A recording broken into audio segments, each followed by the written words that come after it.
और इस वक्त शुरुआत करेंगे एक बड़ी सियासी खबर से, जहां राज्यसभा की तीसरी सीट पर बीजेपी का बड़ा दांव।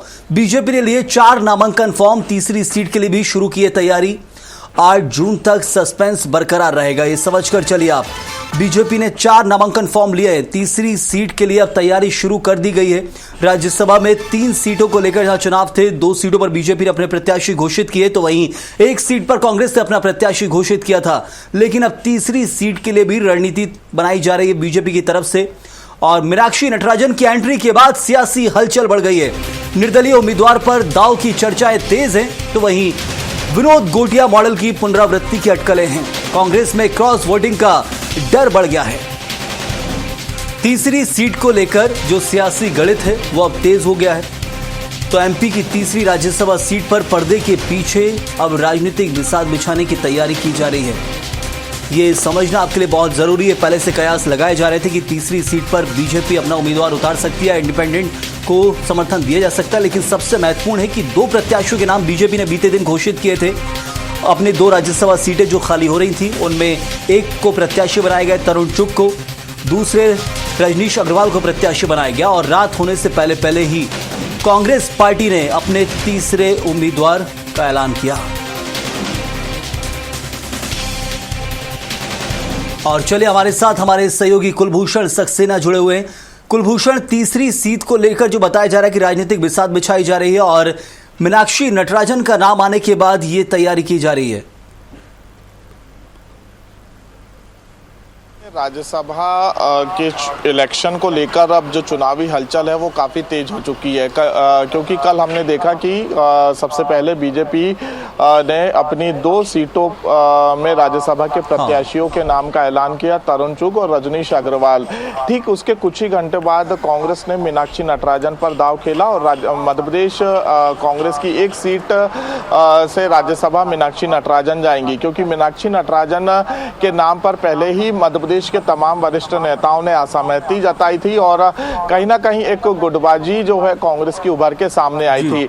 अब मीनाक्षी नटराजन के नाम सामने आने के बाद बीजेपी एक और बड़ा दांव खेल सकती है। तीसरी सीट पर बीजेपी अपना उम्मीदवार राज्यसभा के लिए उतार सकती है, क्योंकि अगर बात की जाए तो अभी तक 2 सीटों के नाम का ऐलान किया है, लेकिन कमलनाथ और दिग्विजय सिंह अगर राज्यसभा के नाम का ऐलान होता तो कहीं ना कहीं बीजेपी पीछे हटती हुई नजर आती।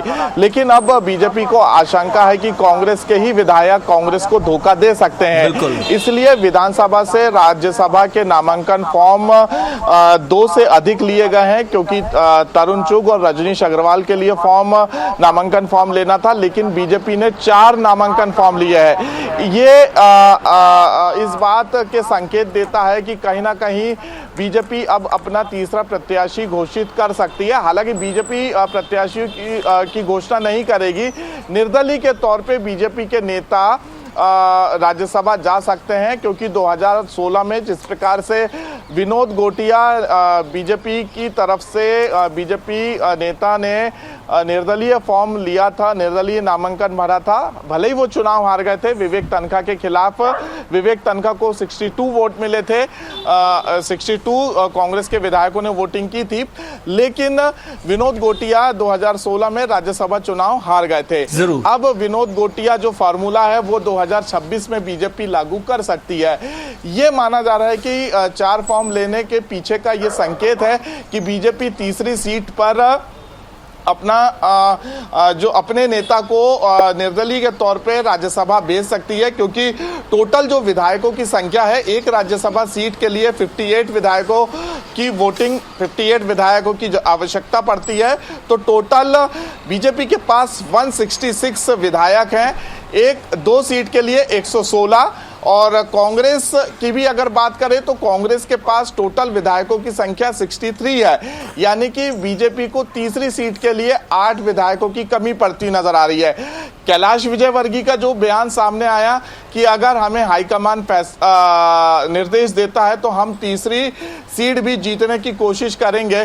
तो कहीं ना कहीं कैलाश विजयवर्गीय का बयान देना और कुलभूषण, लेकिन एक चीज यहाँ समझना और जरूरी है कि आखिर ऐसे बीजेपी की हिम्मत बढ़ने के पीछे क्या कारण है? नजर आ रहा है क्या कांग्रेस के जो प्रत्याशी है उसको लेकर अभी हिम्मत बढ़ी? क्योंकि ये देखना है कि बीते दिन देखिए 2 नामों का ऐलान किया गया, कांग्रेस की तरफ से एक नाम का ऐलान हुआ और आज जो बताया जा रहा है, तो क्या हम समझे कि कांग्रेस की जो प्रत्याशी को लेकर आशंका है कि गुटबाजी हो सकती है, इसी कारण बीजेपी की ये हिम्मत है जो आगे बढ़ रही है?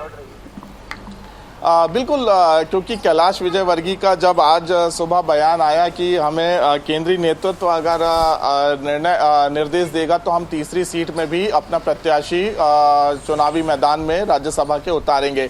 इसके साथ ही क्योंकि बीजेपी की जो लीगल टीम है उन्होंने नामांकन की प्रक्रिया शुरू कर दी है। नामांकन की प्रक्रिया के पहले सबसे पहले विधानसभा पहुंच के राज्यसभा नामांकन फॉर्म लिया जाता है, क्योंकि विधानसभा में बकायदा एक रूम बनाया गया है जहां पे नामांकन फॉर्म कोई भी व्यक्ति राज्यसभा के लिए लेते हुए नजर आ रहे हैं। लेकिन इसके साथ ही एक नामांकन फॉर्म में 18 जो विधायक होते हैं, जो कि प्रस्तावक होते हैं, उनके सिग्नेचर जरूरी होते हैं। बीजेपी में इसकी प्रक्रिया शुरू हो चुकी है, लेकिन यहां पर बीजेपी ने 4 राज्यसभा के नामांकन फॉर्म लिए हैं। यानी कि ये संकेत देते हुए नजर आ रही है बीजेपी की वो तीसरी सीट में बीजेपी के नेता को ही। बिल्कुल कुलभूषण, तो दिलचस्पी अब बढ़ गई है क्योंकि जो बीते दिन ऐलान कांग्रेस की तरफ से किया गया उसके कारण और गुटबाजी के संकेत कांग्रेस के अंदर जरूर उसके दिखने भी लगे।